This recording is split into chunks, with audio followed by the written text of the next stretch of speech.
कहानी की शुरुआत में हम हियन हप नाम की एक लड़की को देखते हैं। वो एक आम सी दिखने वाली लड़की है, लेकिन उसके पास एक सुपर पावर है कि वो लोगों के सिर के ऊपर चल रही रेड सेक्स लाइंस देख सकती है। एक दिन वह अपनी खिड़की पर खड़ी होती है और बाहर झांकते हुए लोगों के सिर से जाती हुई रेड लाइंस को देखती है। हर लाइन उस व्यक्ति के रिलेशन को दिखा रही थी।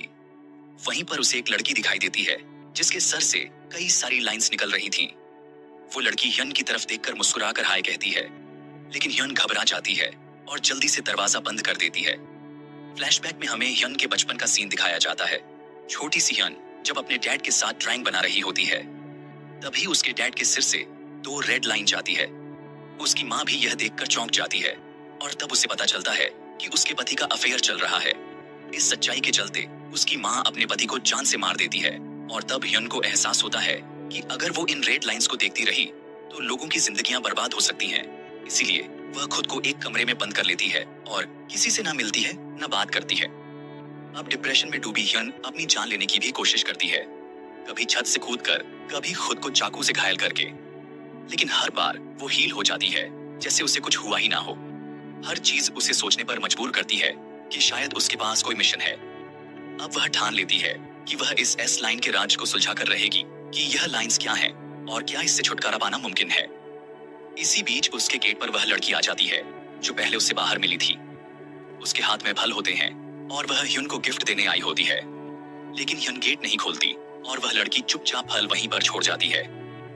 बाद में हियन गेट खोलकर वो फल अंदर ले जाती है और जब वो उसे खाने लगती है तो ऐसा लग रहा होता है जैसे उसने कई दिनों बाद कुछ खाया हो। अब सीन चेंज होता है और कहानी में एंट्री होती है एक पुलिस ऑफिसर जी वॉक की। वह पुलिस स्टेशन में अपने कॉलीग से बात करते हुए कहता है कि उसकी नीस सियोन ए बहुत ज्यादा एरोगेंट है, उसकी बात नहीं मानती और रिप्लाई भी नहीं देती है। अगला सीन एक स्कूल का आता है जहां हमें मिलती है एक लड़की हेयंग। वो छत पर जी वूक की नीस सुनने को बुरी तरह से पीट रही होती है। हेयंग उससे जबरदस्ती पैसे मांग रही होती है और धमका रही होती है। दूसरी तरफ हम जी वुक को एक केस की जानकारी लेते हुए देखते हैं जहां पर एक लड़की की मौत हो चुकी है। वो जांच करने पहुंचता है तो उसे एक होटल डिलीवरी बॉक्स मिलता है। उसे ये हिंट मिलता है मौत से पहले किसी ने खाना ऑर्डर किया था। वहीं एक और डिटेक्टिव बताती है कि किसी ने रात को एक हेलमेट पहने हुए आदमी को बिल्डिंग से निकलते देखा था। शायद वो कोई डिलीवरी ड्राइवर था। जी वुक पुलिस स्टेशन वापस आता है जहां पर उसका साथी डिटेक्टिव डोंग सिक उसके पास बैठा होता है। डोंग सिंह कहता है कि लड़की को मारने का कोई चोरी का मोटिव नहीं लगता, क्योंकि पैसे तो वैसे के ही वैसे पड़े थे। इस पर जी वुक उससे पूछता है कि क्या तुमने फूड डिलीवरी वाले को चेक किया। डोंग सिंह बताता है कि वह लड़की अक्सर खाना मंगाती थी, लेकिन मर्डर वाली रात उसने कुछ भी ऑर्डर नहीं किया था। फिर जब जी वुक उसके रिलेशनशिप के बारे में पूछता है तो डोंग सिंह बताता है कि 1 साल पहले उसका ब्रेकअप हुआ था और तब से वह सिंगल ही थी। उधर यून अपने घर में बैठी होती है और टीवी पर वही लड़की की मर्डर की खबर देख रही होती है। वो देखती है कि रिपोर्ट में एक हेलमेट वाला शख्स क्रिमिनल बताया जा रहा है। जब यन उसके सिर पर सिर्फ एक एस लाइन देखती है तो वह चौंक जाती है, क्योंकि ऐसा तो बहुत रेयर होता है। तभी ह्यून देखती है कि सामने वाली बिल्डिंग में एक आदमी हेलमेट पहनकर जा रहा है।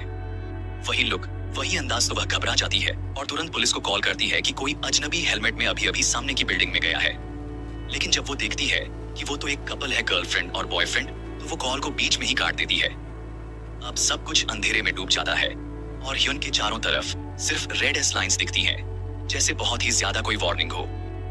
दूसरी तरफ स्कूल में हेयंग कह रही होती है कि सियोने आज स्कूल नहीं आई। वह उसका लॉकर तोड़ देती है और सामान बाहर निकालने लगती है। तभी उसे एक लव लेटर मिलता है और वह उसका लव लेटर पढ़ के मजाक बना रही होती है। इसके बाद हम जी वॉक को घर पे देखते हैं और सियोने उससे पैसे मांगने आती है। जी वॉक चुपचाप अपना वॉलेट निकाल करके सारे पैसे उसे दे देता है और कहता है कल और ले आऊंगा। लेकिन जब वो पूछता है कि उसे इतने सारे पैसे क्यों चाहिए, तो वह एरोगेंट अंदाज में बात करती है और अंदर चली जाती है। जी वॉक अपनी बालकनी में आता है और सामने वाली बिल्डिंग की ओर देखता है जहां पर ह्यन रहती है, और उसे याद आता है कि कल रात वहीं से किसी लड़की ने कॉल किया था। अब जी वॉक ह्यन के घर के दरवाजे पे आता है। ह्यन उसके सिर पर निकलती बहुत सारी एस लाइंस देखकर हैरान रह जाती है। जी वो कहता है कि अगर तुम्हें कुछ पता हो तो बताओ। एक पड़ोसी यहाँ पर आता है और वह कहता है कि वह तो कभी बाहर ही नहीं निकलती, उसका कचरा भी कोई और फेंकता है। तभी ह्यून गेट खोल देती है और कहती है मुझसे गलती हो गई थी, वह लड़का उसका लवर था और फिर चुपचाप दरवाजा बंद कर लेती है। अब सीन चेंज होता है। एक हेलमेट वाला आदमी उसी बिल्डिंग में आता है। यन उसे देखती है और अब वह खुद बाहर निकलती है, हाथ में चाकू लेकर। बट कमजोरी के कारण वो गिर पड़ती है, लेकिन फिर वो उठती है क्योंकि वह जानती थी कि वहां पर कुछ गलत होने वाला है। उधर से उस लड़की को लगता है कि हेलमेट वाला उसका बॉयफ्रेंड है, लेकिन जैसे ही वह हेलमेट हटाता है, पता चलता है कि वह तो असली किलर जोंगमिन है। जोंगमिन भी इस लाइन देख सकता है और लड़की का गला वह दबाने लगता है। तभी ह्यून पहुंचती है, उसे बचाने की कोशिश करती है, लेकिन जोंगमिन उसका चाकू छीन लेता है और जैसे ही वह ह्यून पर वार करने वाला होता है, जी वुक उसे गोली मार देता है। इसके बाद वह काफी डर जाती है और फिर जी वुक ह्यून को उसका चश्मा लौटा देता है। ह्यून उससे पूछती है कि जो मरा है वह कौन था। जी वो कहता है कि मैं तुम्हें सब बताऊंगा, लेकिन तभी सियोने आ जाती है। सियोने ह्यून से पूछती है कि तुम यहाँ पर क्या कर रही हो। जी वुक उससे पूछता है कि क्या तुम दोनों एक दूसरे को जानते हो। इसके बाद ये दोनों घर आ जाते हैं। सियोने जी वॉक से कहती है कि तुम मुझे और पैसे कब दोगे। तो जी वुक उससे बोलता है कि क्या मैं तुम्हारा एटीएम हूँ। फिर वो उससे पूछता है कि स्कूल में सब ठीक तो है ना, अगर कुछ प्रॉब्लम है तो मुझे बताओ। इस पर सियोने कहती है कि तुम्हें मेरी परवाह कब से होने लगी। फिर जी वुक ह्यून के बारे में पूछता है। सियोने बताती है कि वह मिडिल स्कूल में मेरी क्लासमेट थी, लेकिन एक दिन अचानक से वह गायब हो गई। उसकी माँ ने उसके पिता की हत्या कर दी थी और फिर वह खुद भी भाग गई। नेक्स्ट सीन में हम ह्यून को देखते हैं, जहां पर वह एक बिल्डिंग के एज पर बैठी हुई होती है और कह रही होती है कि अगर मैं लोगों को ऐसे बचा सकती हूँ तो अब मैं लोगों को जरूर बचाऊंगी। फिर उसके पास एक मैसेज आता है जिसमें लिखा होता है कि मैं तुम्हारी तरह रेड लाइंस को देख सकता हूँ और तुम मुझे आर्क हाई स्कूल में आकर मिलो। फिर मॉर्निंग में क्यू जिन नाम की टीचर को दिखाया जाता है, वह आर्क हाई स्कूल में ही पढ़ाती है। इधर स्कूल में हम सियोने को देखते हैं, जहां पर बोर्ड पर लड़कियां उसके बारे में उल्टा सीधा लिख रही होती हैं। फिर हाई यंग एक लेटर को पढ़ने लगती है जो कि सियोने का ही होता है और सियोने उसे रोकने की कोशिश करती है, जिसकी वजह से वह गिर जाती है और हाई यंग उसे मारना स्टार्ट कर देती है। तभी वहां पर उनकी टीचर आ जाती है जो कि हाई यंग को पकड़ के पीछे कर देती है। फिर हम क्यूजिन और सियोने को देखते हैं, जहां पर वह उसे कह रही होती है कि तुम ऐसा नहीं कर सकती। वो उससे लड़ाई झगड़ा ना करने के लिए समझा रही होती है, पर सियोन ए कहने लगती है कि मैं उसे मार डालूंगी और कहने लगती है कि क्या मैं घर जा सकती हूँ। फिर जब वो जा रही होती है तो वो अपने लॉकर में देखती है जहां पर चश्मा रखा हुआ था और वह उसे उठा लेती है। फिर जी वुक उसी बंदे के घर में आ चुका होता है, मतलब जो कि किलर था, जहां पर चारों तरफ बस रेड लाइन सी बनी हुई थी। घर पर हम सियोने को देखते हैं जो कि चश्मा लगाए हुए रहती है और उसे उस चश्मे की वजह से लाइंस दिखाई दे रही होती हैं। फिर जी वुक वहां पे आ जाता है और जैसे ही सियोने उसे देखती है, उसके सर पे बहुत सारी एस लाइंस होती हैं और वो उन्हें देखकर डर जाती है और बाहर चली जाती है।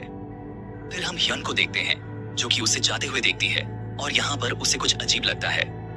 सियोने को हम मार्केट में देखते हैं, जहाँ पे वह सभी लोगों के ऊपर लाइंस देख रही होती है और उसे समझ आ जाता है कि इसका मतलब क्या है। फिर हम मॉर्निंग में उसे स्कूल में देखते हैं, जहां पर वह बहुत ज्यादा खुश होती है उस चश्मे की वजह से। तभी वह हाई यंग को देखती है जिसके सिर पर 2 लाइंस जा रही होती है। एक लाइन तो बगल से ही जा रही होती है और वह उस लाइन को फॉलो करने लगती है, जिसके बाद उसे पता चलता है कि उसका अफेयर उसके ही टीचर से चल रहा है। फिर नेक्स्ट सीन में हम क्यू जिन को देखते हैं जो कि न्यू स्टूडेंट को इंट्रोड्यूस करा रही होती है और वह कोई और नहीं बल्कि ह्यून होती है। उसके बाद ह्यून अपने डेस्क पर जाकर बैठ जाती है। इधर हम जी वॉक को देखते हैं जो कि उसी स्कूल में पहुंच जाता है जहां पर उसे क्यू जिन मिलती है। वह उसे बताता है कि वह एक डिटेक्टिव है और वह यह भी बताता है कि वह सियोने का अंकल है। इसके बाद वो जंगमिन के बारे में पूछने लगता है कि क्या वह हमेशा से ही चश्मा लगाए हुए रहता है। इस पर वह बताती है कि वो वहां पर कभी भी चश्मा लगा के नहीं आता था और उसने कुछ टाइम पहले ही स्कूल छोड़ दिया था। अब सीन कट होता है। स्कूल के टॉप पर हम सियोन ए को देखते हैं, जहां पर चाई यंग उसे बुली कर रही होती है। तभी वहां पर ह्यून आ जाती है जो कहने लगती है कि तुम्हें यह सब बंद कर देना चाहिए। हाई यंग उसका कॉलर पकड़ लेती है और उसको बिल्डिंग की एज पर ले जाती है, लेकिन यन उसकी टाई पकड़ करके नीचे लटक जाती है और कहने लगती है कि अगर तुमने यह सब बंद नहीं किया तो मैं अपने साथ तुम्हें भी नीचे ले जाऊंगी। हाई यंग उसको छोड़ देती है और कहने लगती है कि क्या तुम पागल हो, और फिर वह वहां से चली जाती है। इसके बाद हम सियोन ए को देखते हैं जो कि उसके पास आती है और कहने लगती है कि तुम्हें किसने कहा था मेरी हेल्प करने के लिए। जिस पर ह्यून कहने लगती है, क्या तुम अभी भी मुझसे गुस्सा हो? सियोने कहने लगती है कि तुम्हें अपने काम से काम रखना चाहिए। फिर हम इन दोनों को देखते हैं जहां पर क्यूजिन उससे कह रही होती है, क्या तुम अपनी नीस से मिलकर नहीं जाओगे? जिस पर वह कहता है कि अगर उसको पता भी चला कि मैं यहाँ पर आया हूँ तो वह मुझ पर गुस्सा करेगी। और हमें क्यूजिन को देखकर ऐसा लग रहा होता है कि वह जी वॉक में इंटरेस्टेड है। फिर जब वो स्कूल से जा रहा होता है तो सियोने उसे जाते हुए देख लेती है और कहने लगती है कि वह यहाँ पर क्या कर रहा था। नेक्स्ट सीन में जी वॉक को देखते हैं जो कि एक बार में होता है और वह बारटेंडर से जोंगविन के बारे में पूछ रहा होता है। उससे पता चलता है कि वह यहाँ पर आया करता था हमेशा ही, लेकिन वह खुद से बातें किया करता था और वह लोगों की तरफ देखकर काउंट करता रहता था। हमें वहीं दिखाया जाता है कि जोंगविन को भी लोगों के ऊपर लाइंस दिखाई देती थी और वो उन्हें ही काउंट कर रहा होता है। जी वॉक ये सब लिख रहा होता है। तभी वहां पर एक लेडी आती है जो कहने लगती है कि आजकल डायरी कौन रखता है। बाद में हम उस लेडी को देखते हैं जो कि जी वॉक को ऊपर ले जा रही होती है। इधर हम सियोन ए को देखते हैं जहां पर वो हाई यंग का पीछा कर रही होती है और वह देखती है कि हाई यंग टीचर से मिलती है। उसके बाद वो होटल में चली जाती है। होटल में जाने से पहले सियोन ए उनकी फोटो ले लेती है, जिसके बाद वो उस फोटो को हाई यंग को भेज देती है, लेकिन उससे उसको कुछ ज्यादा फर्क नहीं पड़ता। वो कहने लगती है कि इससे मुझे कुछ भी नहीं होगा, मेरा टीचर ही पनिश किया जाएगा। फिर सियोन ए टीचर को जूम करके देखने लगती है और उसके दिमाग में आइडिया आता है।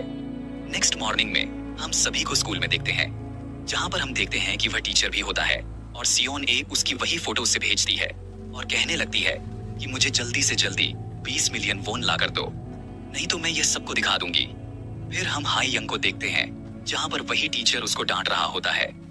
फिर हम उसको बास्केटबॉल खेलते हुए देखते हैं। वह टीचर वहां पे आ जाता है। वो उससे कहने लगती है कि तुम मुझे इतना क्यों डांट रहे थे, जिस पर वो कहने लगता है कि वहां पर सभी लोग थे, इसलिए मुझे उनके सामने ऐसा करना पड़ा।